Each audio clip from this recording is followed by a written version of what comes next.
বলতে দাদা আমাকে সুযোগ করে দিয়েছেন, আবার প্রিয় পরম সুযোগটা দিচ্ছেন আমাকে। আমি সত্যি ধন্য যে আমার মতো একটা যে হয়তো সেইভাবে কিছু করেই উঠতে পারে না, তাকে এতটা সুযোগ দেয়া হচ্ছে তার কথা বলার। এবং এখানে দেখুন শুধুমাত্র তো আমি কথা বলবো আর আপনারা যদি প্রত্যেকে শুনবেন। ওই জাগরণী সদ্য পানিহাটি কলকাতা থেকে আয়োজিত সৎসঙ্গে সত্যি যোগাযুক্ত হতে পেরে নিজেকে ধন্য মনে করছি। এই সুযোগ করে দিয়েছেন আমার গৌরেশ দাদা, তো তাকেও আমি অসংখ্য জয়গুরু জানাই।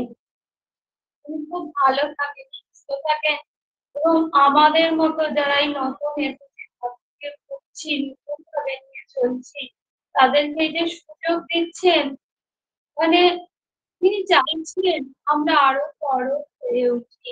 সেই সুযোগটা করে দেওয়ার জন্য অনেক অনেক জয়গুরু দাদা। এবং এখন সকল ভক্ত প্রাণ দাদাদের এবং ভক্তবতী মায়েদের আমার আন্তরিক জয়গুরু। ছোট ছোট ভাই বোনদের আমার স্নেহ ও ভালোবাসা। আর সেই থেকে শুনছি সত্যি প্রথম মায়ের যে গান, তারপরেও যে মা গান করলেন এই মাঝে কীর্তন করলেন খুব সুন্দর ভাবে, এত সুন্দর পরিবেশন আমার কাকু হয়েছেন। আর আমি শুনে আরো খুশি হলাম যে এত সুন্দর করে মায়েরা পরিবেশন করছেন। আর তার মাঝখানে আমাকে বলা হলো, এত সুন্দর ভাবে আমাকে ডাকা হচ্ছে। তো এটা শুধুমাত্র আমি মনে করি আমার প্রিয় পরমের তারাই তারা করতে পারে না। এতটা মানুষকে না চিনেও না বুঝেও এত ভালোবাসা, এত কিছু দেয়া মাত্র আমরা এই প্রিয় পরমের কাছে পেয়েছি। আর দাদা আমি যখন কাল দেওঘর গিয়েছিলাম, তো ফিরছি যখন দাদা আমাকে ফোন করলেন যে মা, মানে আপনার টপিকটা রাখবো, মানুষ শ্রেষ্ঠ সম্পদ রাখি। তখন আমি বলেছিলাম যে আমি তো বিশেষ কিছু বুঝি না, বা ঠাকুরকে নিয়ে আমি বিশেষভাবে সেইগুলো হয়তো চলে পারিনি। মানুষই শ্রেষ্ঠ সম্পদ টপিক রাখবেন, আমি সেইভাবে এখনো হয়ে উঠতে পেরেছি। সত্যি তাই, আমি সত্যি সেরকম করে উঠতে পেরেছি।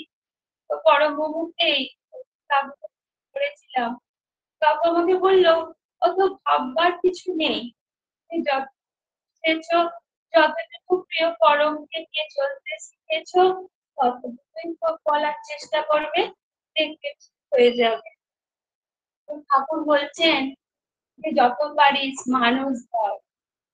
তো সেই মানুষ ধরার বিষয়ে ঠাকুর প্রত্যেক মুহূর্তে বলেছেন, আমি এবার ভিডিওটি অফ করছি বাবু, কারণ আমি ভিডিওটি অন দিচ্ছি এবং দাদাকেও বলছি, সেখানে আমি আমাকে দেখতে পাই বলে না আমার যেন সেই কথা আছে না। কারণ আমার প্রিয় পরম আমার জীবনে অনেক কিছু, আপনি বলছেন মানুষ যেমন শ্রেষ্ঠ সম্পদ, তো আমি মনে করি আমার জীবনের শ্রেষ্ঠ সম্পদ হচ্ছেন আমার প্রিয় পরম। আমি প্রিয় পরমকে পেয়েছি আজ দীর্ঘ 7 বছর, কিন্তু সেইভাবে আমি বুঝে উঠতে পারিনি, সেইভাবে চলাটাও আমার হয়তো হয়ে ওঠেনি। কিন্তু যতটুকু তাকে বুঝেছি, যতটুকু ভালোবাসতে পেরেছি, এই যে মাটি গান করলেন, যতই তোমার বুঝি দয়াল, যতই তোমায় বুঝি দয়াল, তোমায় তত খুঁজি।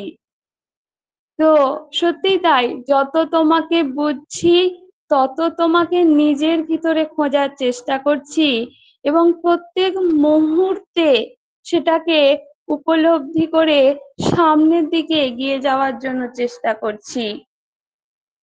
তো ঠাকুর বলছেন যে মানুষ আপন টাকা পর, যত পারিস মানুষ ধর। তো আমরা প্রত্যেকেই সেই পথেই চলার চেষ্টা করছি। মানুষ ধরতে গেলেও কিন্তু দেখেন আমাদেরকে যে মানুষকে আমরা বলবো, কিভাবে বলবো এবং কি কি পরিবেশন করব, মানুষ তো ধরলেই হবে না। আমার যেমন ঠাকুর মানুষরূপী হয়ে এসেছেন, তিনি কিন্তু আদর্শ।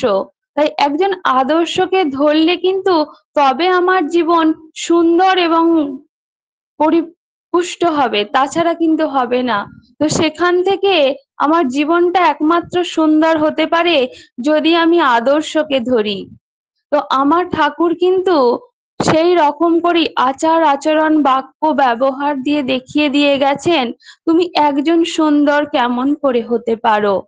তো তার জন্য আমাদের এই মা গান করছিলেন না, স্বস্তায়নী সদাচার। তো তার কাছ আগেও আমাদের রয়েছে যজন যাজন ইষ্টভৃতি স্বস্তায়নী সদাচার, এই ৫টি নীতির মাধ্যম দিয়ে আমি নিজেকে একদম সুন্দরের অধিকারী তৈরি করতে পারি। আর আমার এই যে আচার্যদেব, আমি যেহেতু মানে আচার্যদেব বলছেন না, তুমি তোমার জীবনের ঘটনাগুলো তুলে ধরো বা তুমি তোমার জীবনের কথাগুলো বলো।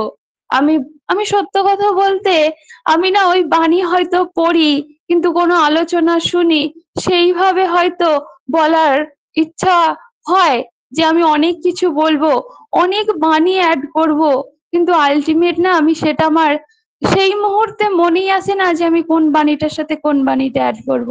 সেই বারে বারে জীবনের কথাটাই মনে এসে যায়, এবং তাকে পেয়ে যে জীবনটা এত ধন্য হতে পারে সেটুকুই একটু বলার চেষ্টা করব। তো আচার্যদেব বলছেন নিজের যতটুকু সেটুকু বলার চেষ্টা করে। এই যে আমার আচার্যদেব যে কাজটা দিয়েছেন, দীক্ষাপত্র অর্থাৎ ডিপির কাজ, আমরা কিন্তু আগেতেও যজন করেছি, শুনেছি, কিন্তু যাজনটা আমাদের সেইভাবে হয়ে উঠতো না। কিন্তু আমার আচার্যদেব সেই সুযোগটাও আমাদের করে দিলেন। মানুষের দ্বারে দ্বারে তুমি যাও, তোমার আদর্শের কথা, তোমার ইষ্টের কথা তুমি সেটি দ্বারে দ্বারে গিয়ে বলো। তো দেখেন আজকে আমরা কিন্তু যাচ্ছি, যে কাকু বললেন যে তুমি বলো যে মানুষই শ্রেষ্ঠ সম্পদ। তো সেখান থেকে আজ মানুষকে নিয়েই কিন্তু আমার এই সমাজ গড়া। তো সেই মানুষ, আজকে যারা আমরা প্রিয় পরমকে বুঝতে শিখেছি, সেই মানুষগুলো দাঁড়ে দাঁড়ে গিয়ে, যে মানুষগুলো প্রিয় পরমকে বুঝতে পারছে না যে আমি কাকে জীবনে গ্রহণ করেছি, আমি কাকে জীবনে পেয়েছি, আমরা অমূল্য সম্পদ জীবনে পেয়েছি। হয়তো আজকালকার মানুষের কাছে সম্পদ মানে টাকা, অর্থকড়ি হয়ে গেছে, কিন্তু আমি বলবো প্রিয় পরমের কাছে এসে বুঝেছি ওগুলো তো আছে, ওগুলো তো জীবনের একটা অধ্যায়, বা ওগুলো তো থাকবেই। কিন্তু তুমি যে এসেছো মানব রূপে, তুমি কি কোনো মানুষের সাহায্য করতে পেরেছো? বা তুমি কোনো মানুষের কাছে কি তুমি প্রিয় পরমের কথা বলতে পেরেছো? তো আমার সেই প্রিয় পরম কি দয়াময় আমার। তো প্রিয় পরমকে নিয়ে এই আজকে মায়েরা আমার, দাদারা আমার ডিপির কাজে বেরোচ্ছেন, কার কথা বলতে বেরোচ্ছে? আমার প্রিয় পরমের কথা বলতে বেরোচ্ছে। তো তারা যখন বলছে, নিশ্চয়ই তো দুটো মানুষও যাজন হচ্ছে, সেই দুটো মানুষ যখন তৈরি হচ্ছে, পরবর্তী ক্ষেত্রে সেই দুটো মানুষ তো আরো দুটো মানুষকে যাজন করছে। তো এইভাবেই কিন্তু আমাদের যে মানুষ শ্রেষ্ঠ সম্পদ, আস্তে আস্তে আমরা সেই সমাজটা প্রিয় পরমকে ধরে, আমার আদর্শকে ধরে, আর আমার মালিক এখন বর্তমানে যা বলছেন সেটি পুঙ্খানুপুঙ্খ ভাবে আচার আচরণ করেও তিনি কিন্তু দেখিয়ে দিচ্ছেন। তো প্রত্যেকে সেই রকম ভাবেই করার চেষ্টা করি। তো কালকে একটি আলোচনায় শুনছিলাম, তো আমি তো যাওয়ার সেইভাবে সুযোগ পাইনি। তো কালকে আগের দিন আগে একবার গিয়েছিলাম, তো কালকেও গিয়ে আগে 15ই আগস্টে গিয়েছিলাম। তো উনি কালকে বলছেন, দেখেন এই কথা প্রসঙ্গে বলি, যে দেখবেন অনেকের পায়খানার সময় মানে কিছু একটা অ্যাডিক্টেড থাকে, যে বিড়ি খেলে কিংবা সিগারেট খেলে এগুলো ভালো হয়। তো আমি ভাবিনি কখনো আমার আচার্য, মানে আমি যাকে জীবন্ত ভগবান বলে আজ পর্যন্ত জানছি বা মানছি, প্রত্যেকেই মানেন, তিনিও এরকম কথা বলতে পারেন বা আলোচনা করতে পারেন। তো কি সুন্দর ভাবে তিনি বলছেন। তো তার যখন তাদের পায়খানা পায়তো এরা করে, তো তারা কি ভাবে যে এটা খাওয়ার ফলে আমার পায়খানাটা খুব সুন্দর ভাবে হলো। তো সেরকমই কিছু কিছু মানুষ আমরা আছি যারা ঠাকুর বাড়িতে আসি, তো মনে হয় যে আমাদের সমস্তটা হয়তো এখান থেকেই খুব সুন্দর হবে, কিন্তু না। কি না, আমি ঠাকুর আমার প্রিয় পরম আমার যেগুলো বলেছেন সেগুলো সুন্দরভাবে যদি আমরা জীবনে করে তুলতে পারি, সেইখানে তবে আমরা সেই ঠাকুর যেটা বলেছেন তবে আমরা কিন্তু সেই পূর্ণ মানুষে পরিণত হব। তো প্রত্যেকেই যারা আমরা ঠাকুরকে নিয়ে চলছি, ঠাকুরকে ভালোবাসছি, তো প্রত্যেকে যেন সেই জিনিসটাই পরিপালন করতে পারি এবং আমি আমার জীবনে এগিয়ে নিয়ে যেতে পারি।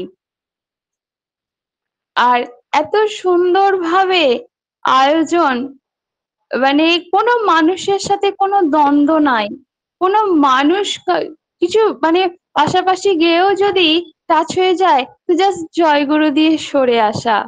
তো এই যে এত সুন্দর, মানুষ কেন শ্রেষ্ঠ সম্পদ হবে না? কারণ একটা যদি আচার্যকে ধরে চলা যায় এবং আদর্শকে জীবনে নিয়ে চলা যায়, মানুষ শ্রেষ্ঠ সম্পদ হতে বাধ্য। আমি একবার গেছি আর এই সেকেন্ড গেছি, তাতে আমার ভিতরে যে পরিবর্তনটা এসেছে, তাতে নিজেকে যে তৈরি করার একটা ইচ্ছা এসেছে। উনি যখন আমাকে বললেন যে ইষ্ট প্রসঙ্গ করবে, তো তখন আমি ভাবলাম যে আমি তো অন্য লিঙ্কে করি, কিন্তু মুখ দিয়ে আমি হ্যাঁ বললাম, কারণ আমি ওই যে দ্বন্দ্বীবৃত্তি হয়ে যাবে, গো বিটুইন হয়ে যাবে যে আমি করি না যদি বলি। তো আমি তখন বললাম আমার প্রিয় পরম আমাকে যেমনতর বলাবে আমি ঠিক তেমনতরই বলবো। আরে বাবা, আমি তো আমার প্রিয় পরমের কথা বলবো, আর এখানে যে দাদারা আছেন, মায়েরা আছেন, তারাও তো আমার প্রিয় পরমেরই সন্তান। আমার যদি কোনো ভুল ত্রুটি থাকে, তারা নিশ্চয়ই নিজ গুণে আমাকে ক্ষমা করে দেবেন। তো এই যে নিজের কথা বলতে গিয়ে আর একটা কথা বলি, এই অনলাইন মাধ্যমে ওই কথাটা আমি এই গানগুলো যখন শুনছিলাম, আবেগপূর্বক আমার চোখে জল আসছে যে তোমার কোন দয়ার কথাটা বলবো তুমি আমায় বলে দিও। এই দয়ার কথাটা অনেকে হয়তো অন্যান্য লিঙ্কেও শুনে থাকেন, কিন্তু তাও বলতে ইচ্ছা করে, তার কারণ এই দয়াটা আমার জীবনকে আরো পরিপূর্ণ করে তুলেছে। আমি একটি লিঙ্কে তখন, যখন লকডাউনের সময় আমি একটি লিঙ্কের সঞ্চালনা করছি, তো একটি মা বিবাহ নিয়ে আলোচনা করছেন। আর আমার ঠাকুর তো বারে বারে বলেছেন সুবিবাহ হচ্ছে একটা জীবনের অন্যতম পাঠ। আর সেই নারী তো বরণ করছে একজন পুরুষকে, তো সেই নারীকে বুঝতে হবে আমি কেমনতর পুরুষকে জীবনে গ্রহণ করতে পারি। বর্ণে বংশে শ্রেষ্ঠ এমনতর পুরুষকেই জীবনে গ্রহণ করা শ্রেষ্ঠ। তো ঠাকুর আমার প্রত্যেক মুহূর্তে কিন্তু দেখেন মেয়েদেরকে কিভাবে চলবে, প্রত্যেকটা স্টেপে কিন্তু বলে দিয়েছেন। কারণ ঠাকুর আমার বলছেন এই সমাজে, এই সংসারে মেয়েদের 14 আনা হচ্ছে মেয়েদের দায় দায়িত্ব বা মায়েদের দায় দায়িত্ব, আর 2% হচ্ছে ছেলেদের দায় দায়িত্ব। তাহলে আজকে আমার ঠাকুর মায়েদেরকে কোন স্থানে রেখেছেন বুঝতে পারছেন? আমরা কোন স্থানে পৌঁছে আছি? আমরা কিন্তু সব থেকে উচ্চ স্থানে আছি। তো আমরা যারা সৎসঙ্গী, আমরা যারা মা, আমরা যারা মেয়ে, এবং যারা আমরা আগামী দিনে মা হতে চলেছি, সেই মায়েদের কিন্তু অনেক দায় দায়িত্ব। তবে তো এই যে দাদা বললেন মানুষই শ্রেষ্ঠ সম্পদ। আরে আমরা একটা সুসন্তান আনতে পারলে সেই সন্তানের মাধ্যম দিয়েই একের পর এক মায়েরা আনবেন সেই সুসন্তান। আমার আচার্যকে ধরে, আচার্য যেমন বলছেন তেমন পরিপালনের মধ্য দিয়ে, এবং আমার ঠাকুর যা যা বলে গেছেন তাই তাই কর্মের ভিতর দিয়ে। তো এইরকমই একটি আলোচনায় আমি শুনছি বিবাহ নিয়ে। তো উনি বলছেন যে প্রতিলোম বিবাহ যে দেশের দশের অমঙ্গল হতে পারে, প্রতিলোমে কুয়ের জনম, রাষ্ট্র সমাজ জাতির জম। তো উনি তখন মানে বলার পর আমি না কি বলবো বুঝে উঠতে পারিনি। কারণ সেই মুহূর্তে আমার যে দেখাশোনাটা চলছে বিয়ের, সেটি প্রতিলোম সন্তানের সাথে চলছে। তার আগে ছেলেটি বলেছে যে ইষ্টভীতি করা যাবে না, ওই ঠাকুরের ছবি আমার বাড়িতে রাখা যাবে না। আমি চুপ ছিলাম, আমি কেঁদেছিলাম খুব, প্রিয় পরমকে ধরে যে কেন আমার জীবনে এরকম আসছে, কারণ আমার বাড়ির তো কেউ দীক্ষিত না। আমি প্রিয় পরমের বলে না বহু বহু জন্মের সুকৃতির ফলে প্রিয় পরমের স্মরণ পাওয়া যায়, তো হয়তো আমার সেই মানে বহু জন্মের সুকৃতি ছিল, তাই আজ আমি আমার প্রিয় পরমকে ধরেছি বা প্রিয় পরমকে আমি পেয়েছি। তার দয়া, আমার কোনো এখানে কৃতিত্ব নাই কিন্তু। তো সেই রকমই পেয়েছি। তো একটি লিঙ্কে যখন বলল যে একটি প্রতিলোম সন্তানকে বিয়ে করা মানে দেশের দশের অমঙ্গল, তো তখন আমি নিজেকে প্রশ্ন করেছিলাম, আমি যে মাতৃ সম্মেলন করছি, আমি যে মায়েদের মাঝে বসে প্রত্যেক দিন মাকে নিয়ে আলোচনা করছি, ঠাকুরকে নিয়ে আলোচনা করছি, মায়েদের কতটা গুরুত্ব তিনি যে বারে বারে বলেছেন সংসারে, তো আমি একটি মেয়ে হয়ে আমি তো মা হব ভবিষ্যতে, তো আমি এই বিয়েটা করতে পারি কি করে? তো বলার পর আমি নিজেকে সেই যে কন্টিনিউ মাতৃ সম্মেলনটা হচ্ছে, আলোচনা হয়ে যাওয়ার পর চলছে, আমি আমার বাড়িতে কি করে জানাবো, কারণ আমি জানি আমার বাড়ির কেউ দীক্ষিত নয়, এই কথাটা কেউ বুঝবে না। তো যেহেতু আমার প্রিয় পরমের কথা কানে যখন আমার এসেছে, সে কথা তো আমি আর মানে না মেনে পারি না, আমার ভিতর আঁকুপাঁকু করছে যে আমি কি করব, আমার কি করণীয়। তো সন্ধ্যাবেলা একটি সৎসঙ্গে বসেছি, সবাইকে বলছি আপনারা তো শুনলেন আজকের ইষ্ট প্রসঙ্গ, তো আমার সেই রকম প্রতিলোম ছেলের সাথে বিবাহ ঠিক হয়েছে, তো আমি কি করতে পারি? তো তখন আমাকে বলল, ঠিক আছে তুমি বলো, তারপর আমরা সবাই বলবো। কিন্তু ওই যে তার যেমন ইচ্ছা, তুমি তো তার বাইরে যেতে পারবে না। তো সেই মুহূর্তে আমার মাসি ওই লিঙ্কে ছিল, তো আমার মাসি মাতৃ সম্মেলনে ছিল না, কিন্তু ওই লিঙ্কে সৎসঙ্গে ছিল। তো আমার মাকে ফোন করে বলে যে জানিস মানা বলছে না ওই ছেলেটাকে বিয়ে করবে না, কিন্তু কি হয়েছে কি কারণে মাসি কিন্তু কিছুই শুনলো না। তো তারপরেই আমার কি শুরু হয়েছে, অনলাইন ক্লাস শুরু হয়েছে। তো আমি অনলাইন ক্লাসেও বসেছি, মাতৃ সম্মেলন করেছি, মাতৃ সম্মেলন শেষ হয়েছে, প্রার্থনা থেকে সৎসঙ্গ হয়েছে, প্রার্থনা থেকে সৎসঙ্গ করেছি, তারপর একটুখানি খেয়ে আমি অনলাইন ক্লাসে বসে গেছি, প্রায় 11টা অবধি আমার ক্লাস হয়েছে। তো সেই মুহূর্তে আমি আর বাড়ির লোকের সাথে কথা বলার সুযোগ পাইনি, কিন্তু রাত 11টার সময় আমি শুনতে পাচ্ছি আমার মা নিচের ঘরে চিৎকার করছে যে কেন বিয়ে করবে না, কিন্তু আমি সেই মুহূর্তে কিছু বলিনি। তার পরের দিন যখন সকাল হলো, আমার মায়ের চিৎকার আরো বৃদ্ধি পেল, এবং আমি কি করব বারে বারে নিজেকে প্রশ্ন করছি যে আমার কি করণীয়। তো তখন আমার কাকা আস্তে আস্তে, ওটা তো দীর্ঘ বাড়ে, যে কেন করবি না, কি জন্য করবি না। তো আমি তো কিছুতেই বোঝাতে পারছি না যে আমার প্রিয় পরম বলেছেন একটা প্রতিলোম সন্তানকে বিয়ে করা মানে যে দেশের দশের অমঙ্গল করবে, এবং সে একটি পারমাণবিক বোমার মতো কার্য তার। তো সেইখানে আমি কিছুই বোঝাতে পারছি না আমার বাড়ির লোককে। তো কাকা শেষমেশ বলেই উঠলো যে এরকম তো কোনো জায়গায় আমি শুনিনি, তো ঠাকুরের নামে কেস করবো এবং যে মন্দির আছে সেই মন্দিরের নামে কেস করা হোক। আমি দেখলাম আমার জন্য আমার ঠাকুরের নামে কেস হবে, এটা আমি সইবো? এত আমি কি এতটাই নিতে পারবো? আমার ভিতরে সেই কি সহ্য ক্ষমতা আছে? আমি সত্যি কিন্তু জানতাম না যে তখন আমি যদি দেওঘরে যাই আচার্য থেকে নিবেদন করি তাহলে হয়তো কিছু সুরাহা পেয়ে যাই। এই যে বাড়ির কেউ দীক্ষিত নয়, সেহেতু নিজেকেই নিজে নিয়ে তৈরি চলছে আমার। তো সেই মুহূর্তে তো কাকা ওই কথা বললো, ভাবি বলল যে ঠাকুর বিবাহ দেয় না সে ঠাকুরকে বাড়িতে রাখার থেকে জলেই ফেলে দাও। তো তার মাঝখানে আমি চলছি কিভাবে কি করণীয় হতে পারে, এইভাবেই চলছে। আমার মাথায় এলো যে আমার প্রিয় পরমের নামে কেস করবে, তাহলে আমি নিজেকে হয়তো শেষই করে দিই। আমি এটা দেখবো কি করে, এটা আমি সহ্য করব কি করে? তো এইরকমই আমার মাইন্ডে চলছে যে নিজেকে শেষ করে দেবো। তো সেই সময় আমি আবার নিরামিষ খেতাম। প্রত্যেকদিন লিঙ্কে বসছি, কোনটা ভালো দিন আমি বুঝতেই পারছি না। তো সেইখানে আমি যেদিন বসছি শুনছি ও মা আজকে ভালো দিন, ইস আজকে নিরামিষ খেতে পেলাম না, আজ ভালো দিনটা পেরিয়ে গেল।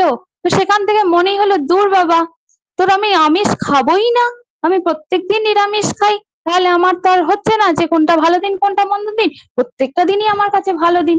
তো আমার সেই সময় শুরু হয়েছিল নিরামিষ খাওয়া। তো দেখেন ওই যে পরীক্ষা যখন নেয় তখন কোথা দিয়ে যে কত পরীক্ষা আসে তুমি বুঝেই উঠতে পারবে না। তো মা কি করলো, সব আমিষ রান্না শুরু করে দিল।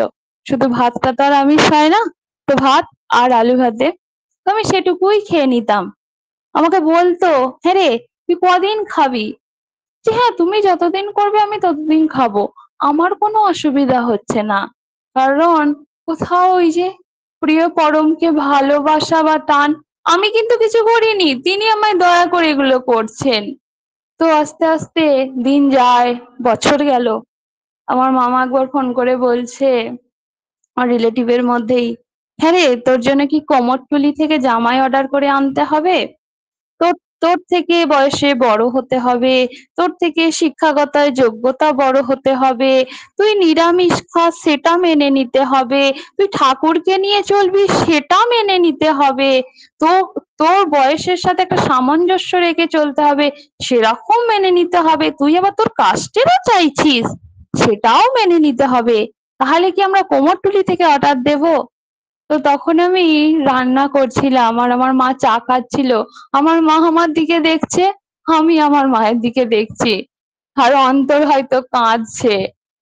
কিন্তু দেখেন আমার প্রিয় পরম তো কত দয়াময়, কারণ তার দয়া যে জীবনে পেয়েছে সে হয়তো প্রত্যেক মুহূর্তে উপলব্ধি করেছে। হয়তো আমি কষ্ট পেয়েছি, সেই মুহূর্তে নিজেকে শেষ করে দেওয়ার কথাও ভেবেছি যে কি হবে, আমি যে এমন ঠাকুরকে, আমি ছোট থেকেই ঠাকুর ভালোবাসি, কিন্তু তিনি যখন আমাকে দেখালেন, আমি নিজেকে প্রথম প্রশ্ন করেছিলাম, এত শিব ঠাকুর, এত এ ঠাকুর, আমি তোমাকে যে ভালোবাসবো এক চিত্তে কি করে ভালোবাসবো? তো আমি একটু স্বপ্নে দেখেছিলাম তিনি সব জায়গায় মিলিয়ে গিয়ে তিনিই হচ্ছেন, তো সেখান থেকে তাকে আরো করে ভালোবাসা। তো ওরকম করেই ওই বিয়েটা যা হোক করে আমি বাড়ির লোককেই হোক, বাড়ির লোককে তো বলিনি, আমার ওই প্রিয় পরম কোনো না কোনো মাধ্যম দিয়ে সেটিকে বন্ধ করলো। কারণ তারা বললো, হ্যাঁ মেয়ে যখন আজ থেকেই এই জিনিসটাকে নিয়ে কষ্ট পাচ্ছে, ভবিষ্যতে গিয়ে তাহলে তো তারা তো চলতে পারবে না। তো সেখানটা বন্ধ হলো। আবারও দেখেন, আবারও কিছু বছর বাদ আবার দেখাশোনা শুরু হলো। আমি ভাবি আমার প্রিয় পরমের পরীক্ষাগুলো আমার জীবনে কেমনতর এসেছে, এটা এই জন্যই বারে বারে আমি প্রতিলোম বিবাহ নিয়েই বলে ফেলি। এটা তো গেল, যুদ্ধ করেই গেল, মানে প্রত্যেকটা মাসি প্রত্যেকটা মামা আমাকে বুঝিয়েছে। তো তাও তো আমি ওই যে শুধুমাত্র আমার কানের কথাটি এসেছে যে দেশের দাসের অমঙ্গল, তুমি তেমন সন্তান তুমি তাকে বিয়ে করতে পারো না, এবং যে তোমার গর্ভে আসবে সেও কিন্তু দেশের দাসের অমঙ্গল হবে। তো আমি এক মা হয়ে আমি সেই কাজটা করতে পারি না, যে এমন একটা সন্তান আমি পৃথিবীর বুকে নিয়ে আসবো যে সন্তান আমার প্রিয় পরমের কাজ করবে না, সে দেশের দাসের অমঙ্গলের কাজ করতে পারে, এমন সন্তান তো আমি চাইতে পারি না আমার প্রিয় পরমের কাছে। তিনি যে আমায় বড় দয়া করে তার চরণে আমায় ঠাঁই দিয়েছেন। তো এরকম করেই চলছে। আবারও পুনরায় দেখাশোনা এলো। সেদিন আমার ওখানকার এক মন্দিরে পুজো নিয়ে শুভদা এসেছিলেন। বাড়িতে বললাম যাবো, বললো হ্যাঁ যাও, যখন দেখাশোনা হবে তুমি কিন্তু তখন ফিরে এসো। বললাম ঠিক আছে। তো এরকম করেই আমি গেলাম, ঠিক দেখাশোনার সময়ও ফিরে এলাম। তো সেইখানে ফিরে আসার পর ওদের বাড়ি থেকে এলো, পছন্দ হলো, আমার বাড়ি থেকে গেল, বিবাহের দিন ঠিক হলো। এবার বিবাহের দিন ঠিক হওয়ার পর দেখবেন ছেলের মামার বাড়ির পরিচয়পত্র নেওয়া হয়। তখন পরিচয় নিতে গিয়ে জানা গেল বাবা হচ্ছে নিম্ন বর্ণের আর মা হচ্ছে উচ্চ বর্ণের, সেই আবার প্রতিলোম সন্তান। কিন্তু আমার বাড়ির লোক দেখেন বলল, বোন আগের বিয়েটা ভেঙে দিয়েছে, আমার দাদা বলছে বোন আগের বিয়েটা ভেঙে দিয়েছে, তো বোনকে আর কিছু জানাবো না। যারা প্রত্যেকে গেল ওই এক গাড়ি লোক, প্রত্যেকের একই বক্তব্য, আগের বিয়েটা ভেঙে দিয়েছে তো এই বিয়ে আর একে জানানো যাবে না। আমাকে জানালো না। ওরা বিয়ের দিন, ফাল্গুন মাসের একটি বিয়ের ডেট ছিল 24 তারিখ, তো বিয়ের ডেট ঠিক করে দিয়ে ওরা চলে এলো। বিয়ে আমি ছেলে দেখিনি, ছেলেও আমায় দেখেনি। বিয়ে চলছে চলছে চলছে। এবার ওরা বলছে তাহলে মানাকে তো একবার ছেলের ছবিটা দেখাতে হবে। তো ছবিটা দেখেন, প্রত্যেকের ফোনে এমন এলো, আমার এক মেসোমশাই ফোন খুলে দেখছে ছেলের ছবিটা, ছেলের একটি পা অসমান আছে। তো সেই মেসোমশাই আরেকটি মেসোমশাইকে ফোন করে বলছে, হ্যাঁ গো তোমার ফোনে কি এরকম কিছু ছবি এসেছে? তুমি কি দেখতে পেয়েছো? বলছে কি দেখি তো। দেখে হ্যাঁ তার পায়ে ওরকম, তার ফোনেও এসেছে ওরকম ছবি। তো প্রত্যেকে যখন সার্চ করছে প্রত্যেকের ফোনে একই রকম ছবি এসেছে। তো এবার তারা নিজেরা আলোচনা শুরু করলো কি করা যেতে পারে, বিয়ের ডেট ধরা হয়ে গেছে, অমুক তারিখে বিয়ের ডেট, এবং একটাই ডেট আছে বলে আমরা রাঁধুনি, আমরা প্যান্ডেল, আমরা ক্যামেরাম্যান সমস্ত মানে ঠিক করব, একদম একটা কিছু কিছু ঠিক করা হয়ে গেছে। তো এই মুহূর্তে কি করণীয়? তো তখন আমার মাসির মেয়েরা, বলবো না ওই যে প্রিয় পরমের দয়া তুমি কোথা দিয়ে পাবে, কার মাধ্যম দিয়ে পাবে, তুমি কিন্তু কিছুই জানো না। আমার মাসির মেয়েরা তখন বলে উঠলো, বাবা আমি যদি তোমার মেয়ে হতাম, তুমি কি পারতে এমন ছেলের সাথে বিয়ে দিতে? তাহলে দিদি ভাইয়ের কি করে তোমরা দিচ্ছ? তো তখন আমার মাকে ফোন করা হলো যে দিদি, ছেলেটার পাটা না একটু এরকম আছে, তো কি করা যেতে পারে? তো তখন দেখেন আমার মা তখন বলল, না আমি আমার মেয়ের তো এত কষ্ট করে ছোট থেকে মানুষ করেছি আমার মেয়েটাকে, আমি তো এরকম বিয়ে দিতে পারি না, জেনে বুঝে করতে পারি না।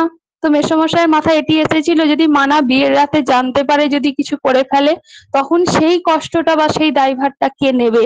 মাকে যখন বললো, মা বললো না আমি ওরকম বিয়ে দেব না। তখন আমার মা ওই বিয়েটি ভেঙে দিয়েছিল। তো এ থেকে আমি বুঝতে পারি আমি হয়তো তোমার জন্য কিছু করতে পারি না দয়াময়, কতটুকু করতে পেরেছি জানি না, হয়তো এই সকাল সন্ধ্যা প্রার্থনাটা করতে পেরেছি, আর এই ইষ্টবৃত্তিটা করতে পেরেছি, তাছাড়া তো আমি বিশেষ কিছু করতে পারিনি তোমার জন্য। কিন্তু এই যে কানে আমি শুনেছি প্রতিলোম সন্তানকে বিয়ে করা মানে দেশের দাসের অমঙ্গল, তুমি সেইটা দেখো কত সুন্দর ভাবে এবারেটা আগের বারে দ্বন্দ্ব করতে হয়েছে বলে এবারেরটা তুমি কি সুন্দর কাটিয়ে দিলে। তো যে মন্দিরের সাথে আমি যুক্ত, ও একটা কথাই বলেছিল, মরে যাস মরে যাবি, কিন্তু কোনো প্রতিলোম সন্তানকে বিয়ে করবি না। তো একটি আমার পরিচিত একটি মায়ের সাথে পরিচয় ছিল, সেই মায়ের কিন্তু প্রতিলোম সন্তানের সাথে বিয়ে হয়েছিল, সংসারটা তার হয়নি, ডিভোর্স হয়ে গেছে। তো সেই মুহূর্তে সেই মাগুলোও আমায় বলেছিল, দেখো সুচিস্মিতা, তুমি যাই করো নাই করো তুমি কিন্তু প্রতিলোম ছেলেকে বিয়ে করো না। এখন হয়তো বলছে, কিন্তু ভবিষ্যতের কষ্টটা কিন্তু তোমাকেই পেতে হবে। আর যেখানে তোমার প্রিয় পরম নাই, যে তোমার আদর্শ নাই, সেখানে কিন্তু জীবনের কোনো উন্নয়ন নাই, সত্যিই তো নাই। আমার প্রিয় পরম যে বাড়িতে নেই, যে বাড়িতে আমার প্রিয় পরমের কথা হবে না, যে বাড়িতে আমার প্রিয় পরমকে নিয়ে চলা যাবে না, সেই বাড়িতে কখনো কি আর উন্নয়ন হয়? শিক্ষা থাকলেই তো তাকে আর বলে না শিক্ষিত। তো তারপরে দেখেন পরমের, আমার প্রিয় পরমের কি দয়া, ওইটুকু আমি শুধু করেছি, আমার বাড়ির লোক শুধু ওইটুকু করেছে, কিন্তু দীর্ঘ আমাকে কয়েক বছর দেখাশোনায় বসতে হয়েছে, বাড়ির লোকের পাড়া প্রতিবেশীর কথা এটাও শুনতে হয়েছে, আরে তোকে তো দেখতে ভালো, তোর বাবা মার পয়সা আছে, তাহলে কেন বিয়ে তোর হয় না, এটাও আমায় কথা শুনতে হয়েছে। কিন্তু ওই যে একটি কথাই মাথায় গেঁথে রয়েছে, আমি আমার প্রিয় পরমকে ভালোবাসি, তাই আমি আমার প্রিয় পরম কেই মেনে চলবো, এবং প্রিয় পরম যে শিক্ষা দীক্ষা বিবাহ নিয়ে বারে বারে তিনি বলেছেন, সেই বিবাহটা যখন আমার এই মুহূর্তে চলছে, আমি সেই মুহূর্তে তো কোনো রকম ভুল করতে পারি না। তো সেই রকম করেই চলা। এবং তার পরবর্তীতে এক ছেলে এলো, যে বর্তমানে বাইরে থাকে, এবং তারা পরের দিন চলে যাবে, আগের দিন আমায় দেখতে এসেছে। তো তার শুধু একটি কথাই ছিল, সে কিন্তু একাই এসেছিল পিসির ছেলের সাথে, একটি কথাই ছিল যে তুমি আমার মাকে দেখতে পারবে তো। তো তখন আমার মনে হয়েছিল, যে সন্তান বলে আমার মাকে দেখতে পারবে, সে সন্তান নিশ্চয়ই ভালো হবে। আর প্রত্যেকটা জিনিসই আমার ঠাকুর যেমন বলেছেন সেরকমই ছিল। তো সেক্ষেত্রে কত সুন্দরভাবে সেই জিনিসটা তিনি আমাকে দিলেন। ওই যে বলছেন না, যে ইষ্টবৃত্তির সময় বলে না যে তুমি যদি 1 পয়সা দাও তোমাকে 10 পয়সা ফিরিয়ে দেবে, আমি শিবচন্দ্রের ছাওয়াল বলছি। তো সেই রকমই তাকে যদি ভালোবাসা যায়, তোমাকে হয়তো মানে এমন এক সুখের রাজ্যে বসাবে, তুমি হয়তো কষ্ট পাবে, তুমি হয়তো যন্ত্রণা পাবে, তুমি হয়তো শেষ দিকে এগিয়ে যাবে, কিন্তু তুমি যদি এখানে আঁকড়ে ধরে প্রিয় পরমকে বসে থাকো, তুমি দেখতে পাবে তোমার সুখ কতটা। তো আজ সেই রকমই আমি সত্যি খুবই ভাগ্যবতী যে তিনি আমাকে এতটা সুখ দুহাত ভরে দিয়েছেন। আমার বিয়ের দিন প্রত্যেকটা জায়গায় বৃষ্টি হয়েছে। এত বৃষ্টি হয়েছে মানে মানুষ আসতে পারেনি। কিন্তু আমার প্রিয় পরমের দয়া দেখেন, ওই যে একটু ভালোবেসেছি আর আমার বিয়ের মণ্ডপে তাকে নাকি একটু সাজিয়েছি। কিন্তু বিশেষ সাজাতে পারিনি। কিন্তু তিনি ছাতা ধরার মতো আমার বিয়ের মণ্ডপে শুধু পুষ্প বৃষ্টি হয়েছে। আমার বিয়ের লগন ছিল অনেক রাতে। তো আমার সন্ধ্যায় বিয়ে হয়েছিল গোধূলি লগ্নে। সেই সময় পুরো পুষ্প বৃষ্টি হয়েছে। তাহলে আমি কেন বলবো না যে আমার জীবনে আদর্শকে ধরা কতটা, এবং আমাদের জীবনে আদর্শকে তুমি যদি ধরো, আমার প্রিয় পরমকে যদি তুমি ভালোবাসতে পারো, তাহলে দেখবে তোমার জীবন উন্নয়নে হবেই হবে। আজকে বিয়ের পর যখন আমি যাচ্ছি, মাসি আমাকে বলছে, মানা তুমি তো জানো নতুন বাড়িতে যাচ্ছ, তুমি কিন্তু ওখানে কিছু বলো না, তুমি তো নিরামিষ খাও, তুমি ঠাকুরকে জানিও যে ঠাকুর আমি যে এই নতুন বাড়িতে এসেছি, আমার তো কিছু করার নেই, তো তুমি আজকের দিনটা আমায় ক্ষমা করো। দেখেন, সেখানে আমার মাসি আমায় বলছে এটা, কিন্তু আমার প্রিয় বড়মের তো অন্য কিছু ইচ্ছা আছে। আমাকে দিল ভাত কাপড়ের থালাটা, মাছ, সমস্ত কিছু দিয়ে যেমন সাজানো হয় দিল। কিন্তু আমার বাড়ির লোক কিন্তু আমার শ্বশুর বাড়ির লোক কিন্তু আমাকে একবারও বললো না, মা তুমি ওই খাবারটা খাও, তুমি যেটা খাও। আমার শাশুড়ি মা আমাকে সযত্নে নিজে হাতে রান্না করে দিলেন। তাহলে বলেন তো কেন আমি প্রিয় পরমকে ভালোবাসবো না? এই যে আজকে মানুষের দাঁড়ে দাঁড়ে যেতে হচ্ছে, ডিপির কথা বলতে হচ্ছে এবং প্রিয় পরমের কথা বলতে হচ্ছে, ইষ্টপ্রীতি করো সেই কথা বলতে হচ্ছে। আরে আমি তো তরুণ পাল দাদার কথা শুনলাম, ইষ্টভীতিটা কি তার জন্য করতে হচ্ছে? তিনি তো প্রিয় পরম, তিনি তো মালিক গো, তাকে কি দেব গো? আমার কি স্বার্থ আছে গো আমি যে তাকে দিতে পারি? আমি তো আমার জন্য দিচ্ছি, আমি সুস্থ থাকার জন্য দিচ্ছি, আমি ভালো থাকার জন্য দিচ্ছি। তো আমি তো তার জন্য দিইনি, আমি তার জন্য দিচ্ছি। তো এই কথাটা যদি প্রত্যেকে আমরা বুঝতে পারি, দেখবেন আমাদের জীবনটা আরো সুন্দর হয়ে উঠছে। আমাদের জীবনটা ওই আদর্শ কেন্দ্রিক হয়ে সুচলনে চলে একটা সুন্দর মানুষে পরিণত হচ্ছি। এই দাদা এত সুন্দর করে ইংলিশ ভার্সন সত্যানুসরণটা পাঠ করলেন, তো মনে হলো যেন আমি দেওঘরে বসে ওই যে দাদা ইংলিশ সত্যানুসরণ পাঠ করেন, তিনি যেন মনে হলো ওই রকম করে পাঠ করছেন। তো আমি তখন ওনাদের দেখছি, শুধু ভাবছি ওনারা কতটা নিপুণ, কতটা দক্ষ, কতটা সুন্দর, আমার আচার্যর সাথে থেকে তারা কতটা তৈরি হচ্ছে। এই যে পরশ পাথর বলে না, পরশ পাথরের স্পর্শে গিয়ে সবাই একদম জীবন্ত সুন্দর হয়ে ওঠে। তো আমরা তো সেই পরশ পাথরের স্পর্শে রয়েছি, তাহলে আমাদের জীবনটা তো তেমনই সুন্দর হবে। আচার্যদেব বলেন কিন্তু, তোমার জীবনে কষ্ট থাকুক, তবে তুমি ঠাকুর ঠাকুর করবে। তোমার জীবনে সুখের প্রাচুর্য এসে গেলে তুমি কিন্তু ঠাকুর ঠাকুর করতে পারবে না। তো আজকে এই যে আমি কষ্টটা পেলাম, এতগুলো মানুষের কথা শুনলাম, কিন্তু তার পরবর্তীতে তিনি যে সুন্দর করে আমাকে দুহাত ভরে সাজিয়ে দিলেন, কেন দিলেন? কারণ আমি সেই কষ্টটা বুঝলাম যে কেন আমি করছি, তার পরবর্তীতে তিনি আমাকে কি দিলেন। তো সেই জন্য প্রত্যেকে আমরা করব, তিনি যা যা বলেছেন আমরা তেমনও করে চলার চেষ্টা করব। তারপর জীবনে দেখবেন আমাকে আর অন্য কিছু ভাবতে হবে না, শুধুই তাকে প্রিয় পরমকে ভালোবেসে প্রিয় পরমের হয়ে ওঠাটাই আমাদের জীবনের একমাত্র লক্ষ্য হোক। আর যদি আমি কোনো ভুল বা কিছু বলে থাকি, প্রত্যেককে বলছি নিজ সন্তান মনে করে ক্ষমা করবেন, এবং প্রত্যেকে ভালো থাকবেন, সুস্থ থাকবেন। আর আপনারা একটু প্রিয় পরমের কাছে প্রার্থনা করবেন। আমার আচার্য দেব যেমন বলে, তোমাকে দেখে বুঝুক তোমার ঠাকুর কেমন, আমি যেন তেমনতর হয়ে উঠতে পারি। আর বলে না, মূলো খেলে যেমন মূলো ঢেকুর ওঠে, আর আজ আমি যেমন আমার প্রিয় পরমকে নিয়ে চলছি, তো আমার প্রত্যেকটা আচার আচরণ কথাবার্তা বাক্য ব্যবহার চলন বলন যেন আমি আমার ওই প্রিয় পরমের আদর্শে আদর্শিত হয়ে চলতে পারি। জয় গুরু, সকলে ভালো থাকবেন।